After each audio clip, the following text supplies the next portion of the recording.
Hello friends, Radhe Radhe. कैसे हैं आप सभी? आशा करती हूँ आप सभी अच्छे होंगे। तो जी आज मैं लेकर आ गई हूँ एक नया व्लॉग।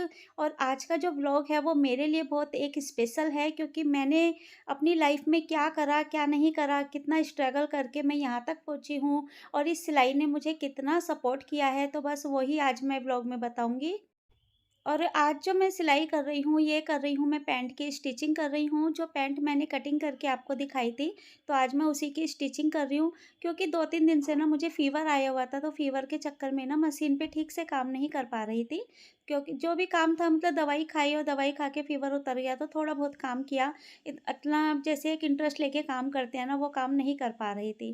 तो ये सूट मुझे देना था 26 तारीख को, यानी आज के दिन ही ये मेरा सूट जाएगा। तो इसीलिए मैंने 25 को ही इसे रेडी करके टाँग दिया था। तो सूट मेरा रेडी हो चुका था, सूट में सिर्फ़ कॉलर लगानी थी। तो मैंने पहले पैंट सिल ली, क्योंकि पैंट फिर ये है ना कि सिल जाएगी तो दीदी इतने में इंटरलॉक को प्रेस कर देंगी, तब तक मैं कॉलर लगा दूँगी। तो बस आज मैं अपनी लाइफ़ की एक बात बताना चाहती हूँ कि इस सिलाई ने मेरा कितना साथ दिया था। तो मैं यहाँ से शुरू करूँगी कि जो मेरे हस्बैंड जी थे ना, वो हॉर्स राइडिंग करते थे। तो हॉर्स राइडिंग करते हुए ना 2-3 बार घोड़े से गिर गए थे। तो उसकी वजह से ना उनके मन में थोड़ा-सा जैसे होता है ना डर बैठ जाना। तो इस वजह से ना वो हॉर्स राइडिंग में इंटरेस्ट नहीं ले रहे थे और उसी की वजह से उनका काम हट गया था।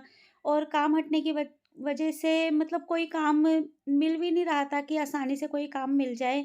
और ये देखिए, कोई जो इंसान बचपन से जिस काम में रहा हो, बचपन से हॉर्स राइडिंग की हो, तो वो एकदम से कोई जॉब नहीं करता है।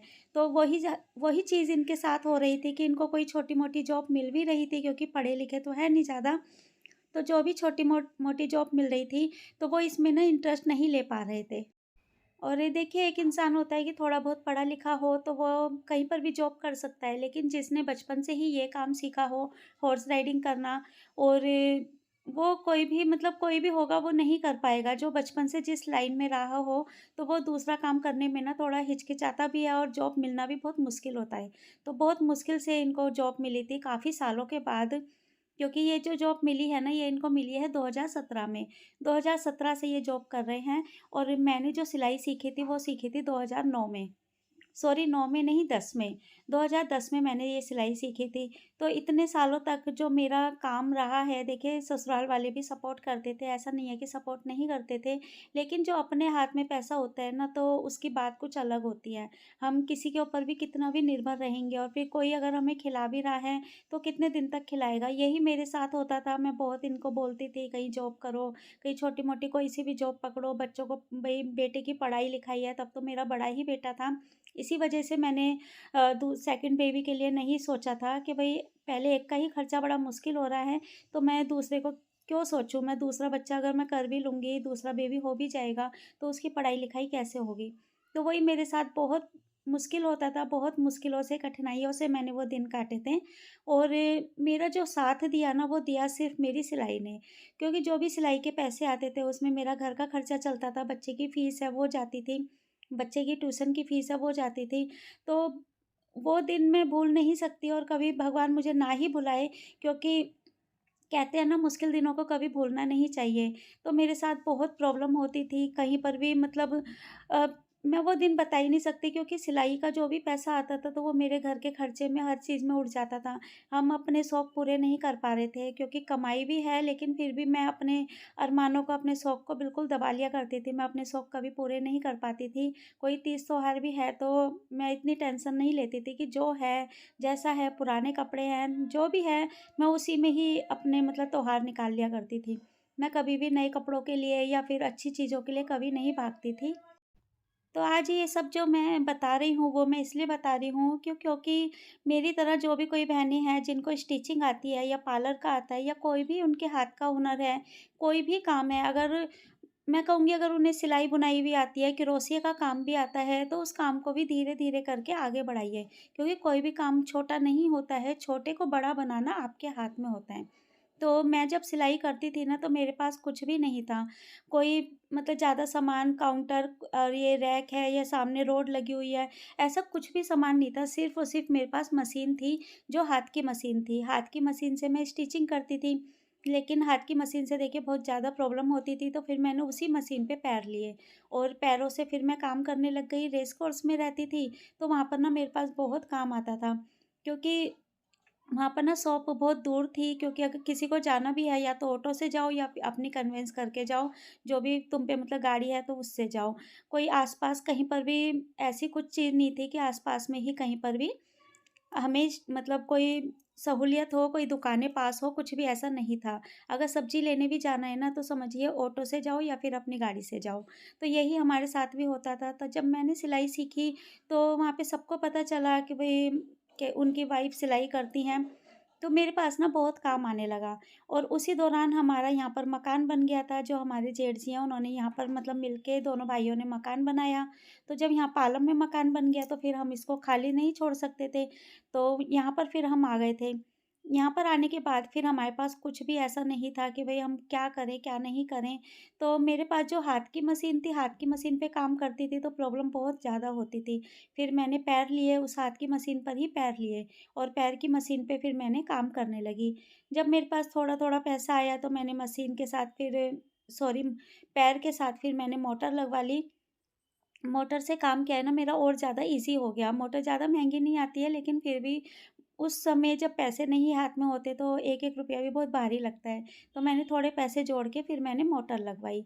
फिर मेरा काम ठीक-ठाक चलने लगा, लेकिन हम पालम आ गए थे। तो पालम में किसी को नहीं पता थी कि भई मैं क्या करती हूँ, क्या नहीं करती। तो मैंने क्या करा, सिर्फ़ एक बोर्ड बनवाया और बोर्ड बनवा कर ना अपने गेट पे बोर्ड लगा दिया। उसके ज़रिए मेरे पास काम आने लगा। और ये काम देखिए, कोई भी काम होता है ना, तो तो कस्टमर आपके व्यवहार से और आपके काम की वजह से आता है। लेकिन ऐसा भी नहीं है कि आपका व्यवहार बहुत अच्छा है और काम आप अच्छा नहीं कर रहे हो, तो वो कस्टमर आपके पास नहीं आएगा। व्यवहार भी अच्छा रखिए और काम भी अच्छा रखिए। इसकी वजह से आपका कस्टमर लौट के ज़रूर आएगा आपके पास। तो वही मेरे साथ होता था कि अगर कोई प्रॉब्लम भी हो गई है, कोई 19-20 कमी भी आ गई है, तो मैं बहुत प्यार से बोलती थी कि कोई बात नहीं दीदी, यहाँ से ढीला है तो कोई नहीं, मैं इसको टाइट कर दूँगी, या टाइट है तो मैं इसको ढीला कर दूँगी। प्यार से उनको समझा दिया करती थी और उसको ठीक करके भी देती थी। तो यही चीज़ मेरे साथ होती थी और मेरा काम जो है धीरे-धीरे करके काफ़ी आगे बढ़ गया। आज डीडीए में मेरे को सब जानते हैं। सबको पता है कि हाँ, नेहा जो है स्टिचिंग करती है और उसका काम मतलब काफ़ी अच्छा है। तो इस चीज़ को ना मेरे को मतलब आज अपने पे प्राउड फ़ील होता है कि भगवान ने मुझे इतना आगे बढ़ा दिया। मैं ज़्यादा पढ़ी-लिखी भी नहीं हूँ, बहुत कम पढ़ी-लिखी हूँ और फिर भी अपनी स्टिचिंग के काम से धीरे-धीरे करके मैंने काम को काफ़ी आगे बढ़ा लिया। और फिर मैंने बाद में रोड लगवाई, जो यहाँ पर ये कपड़े टाँगने की रोड है, फिर मैंने ये लगवाई, काउंटर लिया, रैक में फिर मैंने धीरे-धीरे करके अपने काम को आगे बढ़ाने के लिए मैंने सूट खरीदे, सूट बेचने लग गई। तो ऐसे ही मेरा काम धीरे-धीरे करके आगे बढ़ने लगा। तो मैं सभी को यही कहूँगी कि अगर आपके हाथ में हुनर है, अगर आपको क्रोशिया का काम आता है, तो क्रोशिया के थाल-पोश होते हैं या फिर कान्हा जी की पोशाक होती है, वो बनाइए। वो बनाने के बाद शॉप पर जाकर उसको पूछिए दुकान पे कि भई हम होलसेल में देते हैं, तो क्या आप हमसे खरीदोगे? तो दुकान वाले ज़रूर खरीदते हैं, ऐसा नहीं है कि नहीं खरीदते, वो ज़रूर खरीदते हैं। अगर आपके पास मशीन है, तो यूट्यूब पे ही देखिए बहुत चीज़ें सिखाते हैं। अगर आपके आपके पास मशीन है, तो मशीन से ही आप कान्हा जी की पोशाक बनाइए, या कुछ भी मतलब राधा रानी की पोशाक है या माता के लहंगे हैं या फिर चुन्नी सिलने का काम है, ऐसे छोटे-छोटे काम शुरू कीजिए।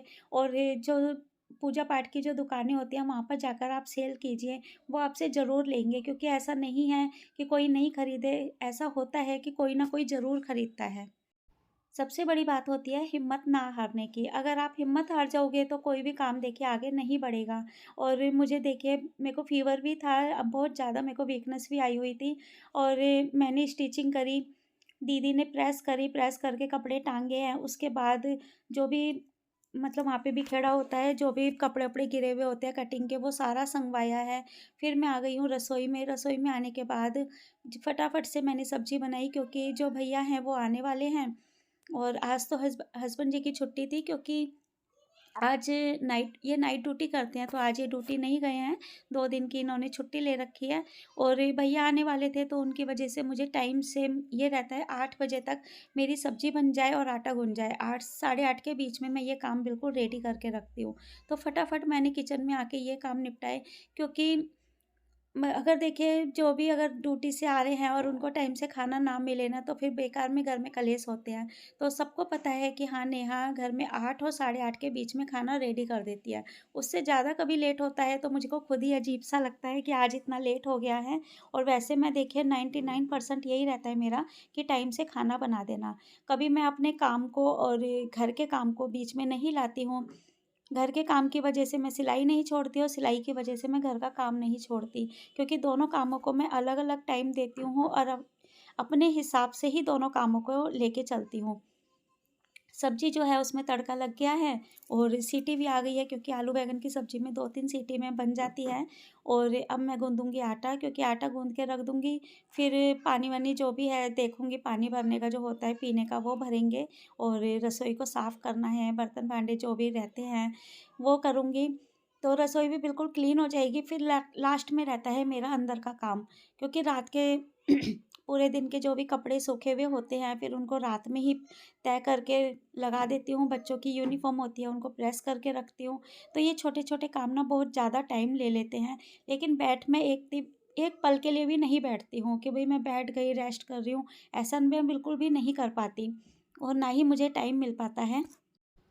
और जब मैं बिस्तर में बैठती हूँ ना, तो बस सबसे पूछ लेती हूँ कि कोई चीज़ चाहिए, नहीं चाहिए, क्योंकि बिस्तर में बैठने के बाद फिर मैं नहीं उठती हूँ। कोई मजबूरी हो तो बात देखिए अलग हो जाती है। लेकिन बिस्तर में बैठने के बाद ना पूरे दिन के ऐसे थके हुए होते हैं ना, फिर मेरी हिम्मत नहीं होती है कि अब मैं कोई और काम करूँ। तो मुझे यही हो जाता है, रात के 11 बज जाते हैं बिस्तर में लेटते-लेटते। 11 बजे तक मेरा ऐसे ही काम चलता रहता है। फिर उसके बाद मैं सुबह उठती हूँ 6 बजे और सुबह 6 बजे से लेके 11 बजे तक मेरी यही ड्यूटी रहती है। तो बस वीडियो को यहीं पर ही एंड करती हूँ और आशा करती हूँ आज आपको मेरा व्लॉग पसंद आया होगा। अगर वीडियो पसंद आती है तो प्लीज़ इसको लाइक, शेयर, सब्सक्राइब करें। मिलेंगे हम आपको ऐसे ही नेक्स्ट व्लॉग में, तब तक के लिए राधे-राधे और अपना काम करने की ज़रूर सोचिए। बाय।